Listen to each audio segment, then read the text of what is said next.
கிட்ட வந்து தப்பிச்சிட்டோம்ப்பா. இந்த ஆளுக்கெல்லாம் இப்படி சொன்னாதான் வேலை நடக்கும். யார்கிட்ட என்னையவே எதிர்த்து பேசுறாரு? விடுவேன்னா நான் பெரிய பிட்டால போட்டேன். என்னமேட்டு அப்பா அடிக்கலை, நான் சும்மா தான் சொன்னேன் அப்படின்னு அனிதா கிட்டேயோ இல்லை சின்ன பொண்ணுக்கிட்டேயோ சொன்னா கூட நம்பவே மாட்டாளுங்க. மனுஷன் ஒரு இட்லியை சாப்பிட விட்டானா வேணும் நல்லா உட்காந்து அழுகட்டும்.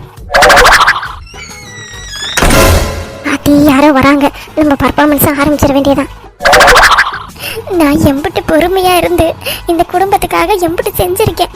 ஒரு நாள் சொல்லுங்க, ஒரு நாள் நான் லீவு போட்டிருப்பேனா? அம்மா பாருடி, உங்க அப்பா என்னை அடிச்சு எம்பிட்டு செவந்து போயிடுச்சு பாரு. அப்பா ஏதோ தெரியாம பண்ணிருப்பாருமா, மன்னிச்சு விட்டுறேம்மா.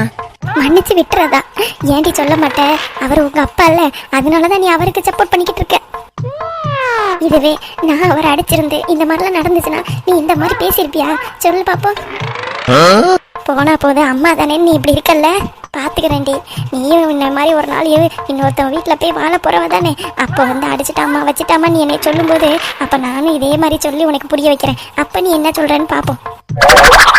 மா, அப்பா செஞ்சது தப்பு தான்மா, நான் இல்லைன்னு சொல்லலை. நம்ம அப்பா தானே, தெரியாம அடிச்சிருப்பாரு, கொஞ்சம் விட்டு கொடுத்து போமா. அது எப்படிடி நான் விட்டு கொடுக்கறது? அவரு ஆம்பளை திமிரில் என்னை அடிச்சிட்டாரு, அதுக்காக நானும் அப்படியே அமைதியாக விட்டுட்டேன்னா அதே தானே பழக்கம் வரும் உங்க அப்பாவுக்கு. மா, எனக்கு புரியுதுமா. என்னடி உன்னை அடிச்சிருந்தா உனக்கு தெரிஞ்சிருக்கும். உன்னையே தான் அவர் அடிக்க மாட்டாரே, நீ தான் அவருக்கு செல்ல பிள்ளையாச்சே. நான் தான் யாரோ பெத்த பிள்ளை தானே, அதனால தானே என்னை அடிச்சு உதைக்கிறாரு அவரு. அவர் பெத்த பிள்ளைய அவர் அடிக்க முடியுமா சொல்லு பாப்போம். சரிம்மா, இப்போ என்னதாம்மா பண்ணணுங்கிற அதையாச்சும் சொல்லு. யாரும் எதுவும் எனக்காக பண்ண வேணாம், பண்ண வரைக்கும் போதும். எல்லாருக்காக உழைச்சி கொட்டி கொட்டி நான் அடி வாங்கினது தான் மிச்சம். அதை நியாயப்படுத்துறதுக்கு நீ என்கிட்ட வந்து சமாதானப்படுத்திக்கிட்டு இருக்க. நல்லா உங்க அப்பாவை நாக்கு பிடுங்குற மாதிரி 4 வார்த்தை கேட்டுட்டு வந்திருந்தீங்கன்னா இந்நேரம் என் மனசு குழுகுழுன்னு இருந்திருக்கும். ஆனா நீ என் முன்னாடி உங்க அப்பாவை திட்டுற மாதிரி திட்டிவிட்டு என்னை வந்து சமாதானப்படுத்திக்கிட்டு இருக்க. நல்லா இருக்குடி உன் நியாயம். சரிம்மா, நான் எப்போவுமே உன் சைடு தான். அப்பா கிட்ட நான் பேசவே இல்லை, சரியா? இப்போ ஹாப்பி தானே நீனு? நீயாவது எனக்காக பேசுன. சின்ன பொண்ணு அவள் எனக்காக எதுவுமே பேசல. பெத்த தாய்னா என்னையவே அடிக்கிறாங்களே, என்ன ஏதுன்னு கூட அவ கேட்க மாட்டா. Sorry for the disturbance. என் பேச்சை எடுத்த மாதிரி இருந்துச்சு, அதனால தான் நான் வேக முடியாதேன். ஏண்டி உங்க அம்மாவை இந்த அடி அடிக்கிறாரே, என்ன ஏதுன்னு ஒரு வார்த்தை கேட்க மாட்டேன்? என்னம்மா நீ, உனக்காக தான் நான் நின்று பேசினேனே. எப்படி பேசுனேன்? நான் பார்க்கவே இல்லையே. உன் பின்னாடி தான் நின்றுட்டு இருந்தேன், அதனால என்னைய தெரியாம போயிருக்குமோ என்னமோ. என்னடி நீ நக்கல் பேச்சு பேசிக்கிட்டு இருக்கியா?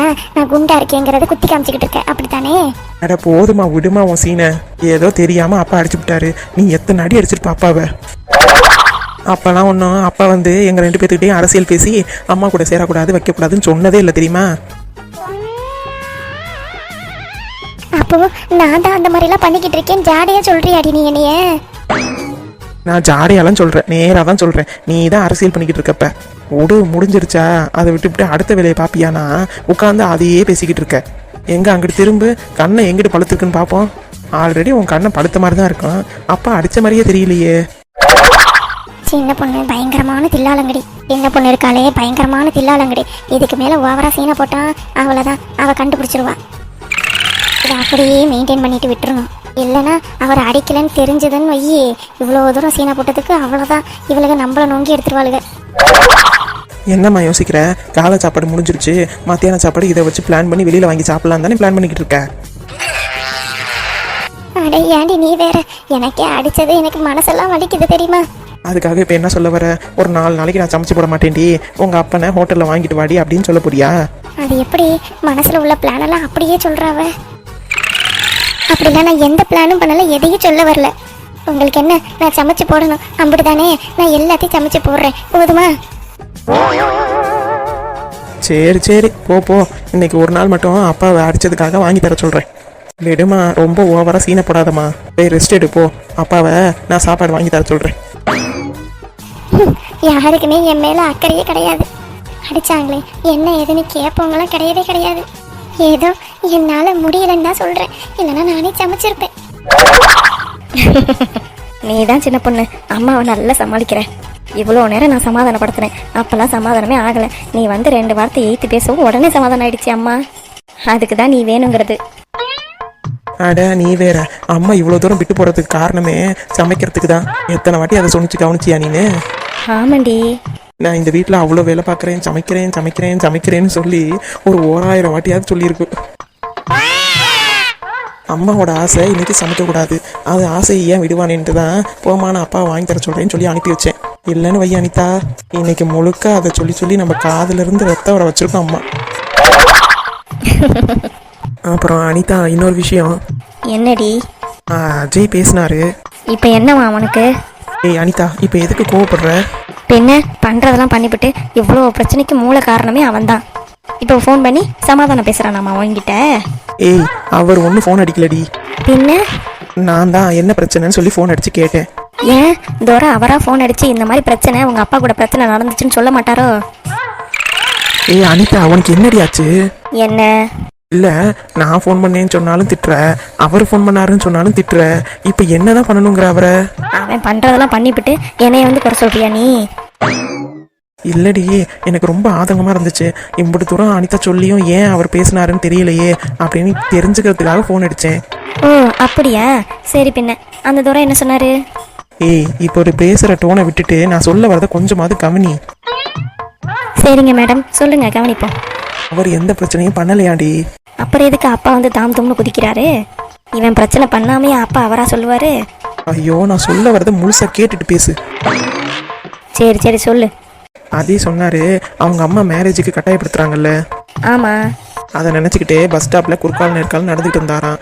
அப்பன்னு பார்த்தா அப்பா உட்காந்துருந்தாராம். உட்காந்துருக்கிறவர் திடீர்னு எந்திரிச்சு கூப்பிட்டு, என்ன என் முன்னாடி குறுக்கால் நேர்கால் நடந்து என்னை வம்புழுக்கிறியா அப்படி இப்படின்னு அப்பா தாண்டா ஆரம்பிச்சாராம். அவர் மேலே எந்த தப்பும் இல்லையா? ஆமா, இது ஒரு விளக்கம்னா அந்த விளக்கம் சொல்லிச்சோ. அச்சோ, உனக்கு இப்போ என்னதான் பிரச்சனை? எனக்கு ஒரு பிரச்சனையும் இல்லை, நான் நல்லா தான் இருக்கேன். காலங்கள் செல்ல செல்ல தான் யார் யார் எப்படிப்பட்டவங்கன்னு எனக்கு புரியுது. இப்போ என்ன சொல்ல வர? அஜய் உனக்கு வேணான்னு சொல்றியா? அப்படிலாம் நான் ஒன்றும் சொல்ல வரல. அப்ப அஜய் உனக்கு வேணும், இருந்தாலும் ஈகோ, அப்படித்தானே? ஆமா, நீ வேறடி போடி, எனக்கு வேலை இருக்கு. ஏ அனிதா, போயிட்டாளா? ஏன் தான் இப்படி பண்றாலோ தெரியல. லவ்வர்ஸுக்கு நடுப்புற மாட்டிக்கிட்டு நான் தான் முழிக்கிறேன்ப்பா. எப்படியாவது இவளை சமாதானப்படுத்தி அஜய் கூட சேர்த்து வச்சிடணும். அதுக்கப்புறம் அப்பாவை எப்படி சமாதானப்படுத்தணும், அதுக்கப்புறமா ரூம் போட்டு தான் யோசிக்கணும். சபா, ஒன்று ஒன்று ஒவ்வொரு தினசில தான்ப்பா இருக்கு.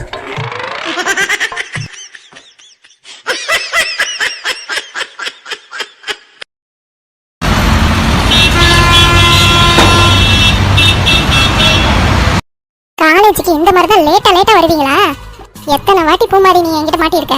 அப்புறம் நீ ஜெஸ்ஸி எத்தனை வாட்டி இப்படியே லேட்டா வருவேன்? உங்களுக்குலாம் இன்டர்னல் மார்க்கில் குறைச்சாதான் உங்களுக்குலாம் புத்தி வரும். மேம் நான் இன்னைக்கு மட்டும்தான் மேம் லேட்டாக வந்திருக்கேன். ப்ளீஸ் மேம் என்னை விட்டுருங்க மேம். ஃபஸ்ட்டு ப்ரீடு அட்டெண்டன்ஸ் இல்லைன்னா ஆஃப் டே லீவ் போட்டுருவாங்க மேம். Please ma'am. இதெல்லாம் நீ லேட்டாக என்ட்ரி ஆன பாரு, அப்போ யோசிச்சிருக்கணும். சும்மா எத்தனை வாட்டி உங்களை விடுறது? இப்படியே விட்டு தான் இப்போ தலைக்கு மேலே ஏறி உட்காந்துருக்கீங்க. காலேஜுக்கு டைமுக்கு வரணும்னு உங்களுக்குலாம் தெரியாது. மார்க்கில் கையை வச்சாதான் நீங்களாம் உருப்பிடுவீங்க, அப்படி தானே மேம்? அப்படிலாம் இல்லை மேம். நெக்ஸ்ட் டைம் நாங்கள் கரெக்டாக வந்துடுறோம் மேம். ப்ளீஸ் மேம், இந்த ஒரு வாட்டி அட்ஜஸ்ட் பண்ணிக்கோங்க மேம். அப்புறம் ஜெஸ்ஸி, உனக்கு ஒழுங்காக முட்டி போட தெரியாதா? எதுக்கு காலை வச்சு எட்டி நிற்கிற? மேம், எனக்கு நீ பெயின் இருக்கு மேம். ரொம்ப நேரம் முட்டி போட்டுட்டு இருக்க முடியாது மேம், அதனால தான் மேம். ஆமாம், எதையாவது ஒரு கதை சொல்லிக்கிட்டே இருங்க. அச்சோ, சோஃபியா மேமா முடிச்சாங்கன்னா அவ்வளோதான், இன்டர்னலில் கையை வச்சிருவாங்களே. பூமாரி பார்க்கறதுக்குள்ளார நம்ம ஓடிடணும். ஏய் பூமாரி, என்ன சிரிச்சுக்கிட்டு இருக்க? பனிஷ்மெண்ட் கொடுத்துருக்கிறது உனக்கு ஜாலியாக இருக்கா? மேம், நான் அதுக்கு சிரிக்கல. அங்கிட்டு சத்யா வந்து நின்னா அவளை பார்த்து தான் மேம் சிரித்தேன். போச்சு, இந்த கண்ணாடி கடை இருக்கா பாரு, போட்டு கொடுத்துட்டா. Great escape. எங்க நிற்கிறா? என் கண்ணுக்கு ஒன்றும் தெரியல. என்ன என்னை மெண்டலாக்க பார்க்குறியா? நான் சொன்ன டக்கில் நீ திரும்பி பார்த்துருந்தேன்னா இந்நேரம் அவளையும் பிடிச்சிருக்கலாம். நீ மெதுவாக பொறுமையாக உன் கழுத்தை திருப்பி பார்த்தீங்கன்னா அவள் 8 ஊருக்கு ஓடி போயிடுவா. அடுத்து தனு வரா, என்ன ஏதுங்கிறத பொறுத்திருந்து பார்ப்போம். சிரிக்காமல் அமைதியாக இருந்து அவளே மாட்டி விட்டுருவோம். இங்கே பாருங்க, 2 பேரும் அமைதியாக இங்கேயே நிற்கிறீங்க. இப்போ நான் மேம்கிட்ட போய் பார்த்துட்டு வந்துட்டு திரும்பி என்ன பண்ணலாங்கிறத யோசிச்சு முடிவெடுப்போம். அதுக்குள்ளார கிளாஸ் ரூமுக்கு போனீங்க, அவ்வளோதான். இன்டர்னலில் 1 மார்க்கு தான் குறைக்கலான்னு இருந்தேன். இப்படி ஓடுனீங்கன்னா 5 மார்க்கு குறைச்சிடுவேன். சாரி மேம், நாங்கள் இனிமேல் இந்த மாதிரி பண்ண மாட்டோம். வெயிட் பண்ணுங்க, நான் மேமை போய் பார்த்துட்டு வந்துடுறேன். Okay ma'am. ஏய் பூமாரி, இவளும் லேட்டாக தான் வந்திருக்கா. இவ வர நேரம் பார்த்து மேம் உள்ளார போயிடுச்சு. நாங்களாவது 2 நிமிஷம் தான் லேட்டு. இந்த எருமை மாடு மேக்கப் போட்டு வரத்துக்கு 10 நிமிஷம் லேட்டாக வருது. இது வேணா நான் இதோ உன்னையும் சிக்க வைக்கிறேன். தனு வா தனு. என்ன தனு, உன்னோட பேக் எங்க? என்னது காலேஜ் பேக்கா? ஆமாண்டி, காலேஜுக்கு பேக் எடுக்காம வந்திருக்க. பேகா? பேகெல்லாம் எனக்கு எதுக்கு? பேக் எல்லாமே நல்லா படிப்பேன் தெரியுமா? நீங்களாம் யாருப்பா காலேஜ் பியூட்டி குயின்னு? பேக் எடுத்துட்டு வரலாம், பேக் எடுத்துட்டு வராமையும் இருக்கலாம். ஆமாம், எதுக்கு நீ இங்கே முட்டி போட்டிருக்க? அப்புறம் ஜெஸியை வேற முட்டி போட்டு நிற்கிறா. என்னாச்சு? எதுவும் மேம்கிட்ட பனிஷ்மெண்ட் வாங்கியிருக்கீங்களா? அது வந்துடி, இரு ஜெசி நான் சொல்கிறேன். என்னடி ஆச்சு? வேற ஒன்றும் இல்லடி, மேம் வந்து அசைன்மெண்ட்டு எழுதணும்னாங்களா, அதை நாங்கள் எழுதாமல் வந்துட்டோம். அதனால தான் பனிஷ்மெண்ட்டுக்காக முட்டிக்கால் போட்டிருக்கோம். அசைன்மெண்ட்டா? அசைன்மெண்ட்லாம் எப்போ கொடுத்தாங்க? அது எங்களுக்கு மட்டும் கொடுத்தாங்கடி, அதனால அதை நாங்கள் எழுதாமல் வந்துட்டோம். என்ன பண்ணுறது, உன்னைய மாதிரி நாங்கள் படித்த அறிவாளியாக இருக்கலல்ல, நாங்கள் படிக்காமல் நிறைய அரியர் வச்சுருக்கிறதுனால எங்களுக்கு அசைன்மெண்ட்டாக கொடுத்தாங்க. சரி அதையாவது எழுதிட்டு வருவான், நல்லபடியாக மார்க் போடுவாங்க அப்படின்னு சொல்லி தான் நாங்களும் எழுத ஆரம்பித்தோம். ஆனால் முடிக்க முடியல, அதனால எழுதாதனால இப்போ என்னைய முட்டி போட சொல்லியிருக்காங்க. நீ நினைக்கிற மாதிரி வேற ஒன்றும் இல்லை. அப்படியாடி? அப்போ சரி நான் கிளம்புறேன். என்ன புசுக்குன்னு கிளம்புறேன்ட்டா? இவளையும் முட்டிக்கால் போட வைக்கணும்ல. இருத்தனும், எங்களுக்கு கொஞ்ச நேரம் கம்பெனி கொடுவேன். என்னது கம்பெனி கொடுக்கணுமா? ஆமாண்டி, பேச்சு துணைக்கு யாருமே இல்லை. நாங்கள் 2 பேரும் எவ்வளோ நேரம் தான் பேசிக்கிட்டே இருக்கிறது. மூணாவதாக நீயே வந்தீங்கன்னா ஏதாவது இன்னும் கொஞ்சம் பேசலாம்ல, அதுக்காக தான். ஏண்டி உன் கூட பேசிட்டு காலேஜில் கிளாஸ் கட் அடிக்க சொல்கிறியா? ஐயோ அம்மா, என்னால் தாங்க முடியலப்பா. மேடம், நீங்கள் சிங்காரிச்சு வந்ததே லேட்டு, நாங்களாவது சீக்கிரம் வந்தோம். நீங்கள் லேட்டாக வந்துட்டு காலேஜ் கட் அடிக்காமல் போய் பாடத்தை கவனிக்க போறீங்களோ? சும்மா நடிக்காதடி, கொஞ்ச நேரம் தானே இருந்துட்டு போ. சரி சரி, உனக்காக, அதுவும் முட்டை போட்டு ரொம்ப நேரம் கெஞ்சினதுக்காக நான் இருக்கிறேன். ஆமாண்டி, உங்கள் கிளாஸ்லலாம் மேம் எல்லா பொஷனையும் முடிச்சிட்டாங்களா? முடிச்சுட்டே இருக்காங்கடி. ஃப்ரீயாஸ் இருந்தாலும் அதுலேயே வந்து கிளாஸ் எடுக்கிறாங்க. அதெல்லாம் எங்களுக்கு இல்லைப்பா, நாங்களாம் ஜாலியாக இருக்கோம். உங்களுக்கு என்னப்பா, நீங்களாம் பார்த்தோன்னே படித்து முடிச்சிருவீங்க, அவ்வளோ படிப்ஸ் நீங்கள். என்ன இவ ரொம்ப ஓவராக புகழ்றா? எதுவும் உள்குத்தம் இருக்குமோ? இருந்தாலும் இருக்கும், இவ்வளோலாம் நம்ப முடியாது. சரி நம்ம கிளம்பிடுவோம். சரிடி, நான் அப்படியே ரெஸ்ட் ரூம் போயிட்டு கிளாஸ் ரூமுக்கு போகிறேன். என்னது போறியா? ஆமாண்டி, இல்லை எம்பிட்டு நேரம் இங்கேயே நிற்கிறது? என்னடா இவ போறேங்கிறா, மேம் வேற வரக்கானாமே. இவ்வளோ தூரம் விட்டு போட்டதெல்லாம் வேஸ்ட் ஆயிடுமோ? என்னடி அங்கிட்டு இங்கிட்டு பார்த்துக்கிட்டே இருக்க? சரி நீ உன் கிளாஸுக்கு போ, நான் அப்புறமா வந்து உன்னை மீட் பண்ணுறேன், சரியா? Okay bye. அச்சோ, போறாளே போறாளே போறாளே போறாளே. ஏய் தனு, அப்பாடா மேம் வந்துட்டாங்க. Yes ma'am. இப்போதான் காலேஜுக்கு வர நேரமா? இல்லை மேம், நான் டைமுக்கு வந்துட்டேன் மேம். வந்துட்டியா? நானும் நீ வரதை பார்த்துக்கிட்டு தான் இருந்தேன். யாருக்கு அதில் பூ சுத்தலான்னு பார்க்குறேன். மாட்டினியாடி? நோ மேம், பேகெல்லாம் வச்சுட்டு ரெஸ்ட் ரூம் போகலான்னு வந்தேன். எப்படி வீட்டிலேருந்து அப்போ தான் வருவியா? வந்தோடனே ரெஸ்ட் ரூம் போவியா? அதுக்காக தான் காலேஜுக்கு வரியா சீக்கிரமா? வாங்கடி நல்லா, என்கிட்ட என்னம்மா பூ சுத்துற? இப்போ சுத்த முடியுமா பூவு? இல்லை மேம். என்ன இல்லை மேம் நல்ல மேம்ங்கிற? ஒழுங்கா இவங்கள மாதிரி முட்டி போடு. மேம் என்ன பார்த்துக்கிட்டே இருக்க? இவங்கெல்லாம் லேட் காமர்ஸ் தான். இவங்களாவது பரவாயில்ல, 2 நிமிஷம் தான் லேட்டு. ஆனால் நீ 10 நிமிஷம் கழிச்சு தான் வர. அடி பாவி, பிளான் பண்ணி என்னை மாட்டி விட்டுட்டியே. இவன் மட்டும் ஈன்னு பல்ல இழிச்சுக்கிட்டு இருக்கியா? மகளே, ஒரு நாள் உனக்கு வைக்கிறேன் பாரு ஆப்பு. என்ன தனு சொல்றது காதில் விழுவலையா? மேம் முட்டி போடுன்னு சொன்னேன். Okay ma'am. இன்னும் எத்தனை பேர் தான் இந்த மாதிரிலாம் மாட்ட போறீங்களோ தெரியல. மார்க்கில் கையை வச்சாலும் புத்தியே வர மாட்டேங்குது. தனு, போன தடவை தானே வந்த உங்கள் அப்பா கூட? Yes ma'am. 10 அரியர் தானே? அடிப்பாவி, என்கிட்ட எல்லாத்துலேயுமே பாஸ் ஆயிட்டேன்னு சொன்னா இப்போ 10 அரியர் அவ பந்தா காமிச்சிட்டு போஸ்ட் கொடுத்துக்கிட்டு இருக்கா. Yes ma'am. இப்படி காலேஜுக்கு லேட்டாக வந்தா 10 அரியர் வைக்காம எப்படி விளங்கும்? காலேஜுக்கு வெள்ளன டைமுக்கு வரணும், அப்பதான் படிப்பு மண்டையில் ஏறும். நீங்கள் எடுக்கிற பாடத்துக்கு எங்கே கிளிக்கிலுன்னு மண்டையில் ஏறுது. என்ன புரிஞ்சுதா? நாளையிலேருந்து பார்ப்பேன், லேட் காமர்ஸ் யாரும் வரக்கூடாது. டைமுக்கு வரல அப்புறம் நானே நல்லா எழுதியிருந்தாலும் அரியர் போட்டு விட்டுருவேன், பார்த்துக்கோங்க. Okay ma'am. என்ன பூமாரி, உனக்கு வேற தனியாக சொல்லணுமா? Okay ma'am. இந்த அவர் முடிஞ்சதுக்கு அப்புறமேட்டு தான் நீங்கள் கிளாஸ் ரூமுக்கே போகணும். Okay okay ma'am. இன்னும் எத்தனை பேர் வராங்கன்னு தெரியல. பூமாரி, கொஞ்ச நேரம் இங்கே இருங்க, நான் போய் மேமை பார்த்துட்டு வரேன். ஓகே மேம், பார்த்துட்டு வாங்க. ஐயோ, இப்போ என்ன பண்ணுறது? என் வாழ்க்கையே வெறுத்து போயிடுச்சு. அம்மா ஒரு பக்கத்து என்னடானா வேற ஏதாவது பொண்ணை பார்த்து கல்யாணம் பண்ணி வைக்க போறேங்கிறாங்க. நான் எந்த தப்புமே பண்ணலையே, ஆனால் அம்மா ஏன் இப்படிலாம் பண்ணுறாங்க? இந்த சைடு என்னடானா அனிதாவோட அப்பா செவனேன்னு போயிட்டு இருந்தவனை கூப்பிட்டு வச்சு வம்பிழுத்துப்பிட்டு இப்போ அனிதா ஏன் கூட சண்டை போடுறா. ஐயோ கடவுளே, இப்போ நான் என்னதான் பண்ணட்டும்?